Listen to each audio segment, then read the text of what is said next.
araw sa inyong lahat.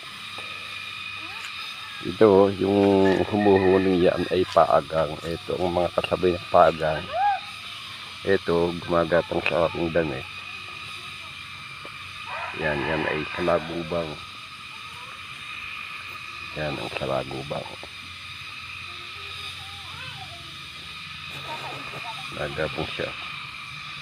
Yan, kapanahonan niya ng humuhuling yan ng paagang. Ito yung masalagubang kung tawagin din sebong. Yan, magkakasabay sila ngayong panahon. Mayroon pang tinatawag na yayay, mayroon pang salaginto.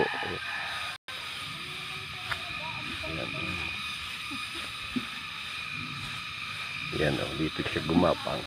Ano siya sa, tinanggalan ko siyang mabulo. Yan, sa mangga marami rin to pagka ganitong panahon. Tapos nawawala na sila pagdating ng tag-ulan. Yan ang salagubang o sebong.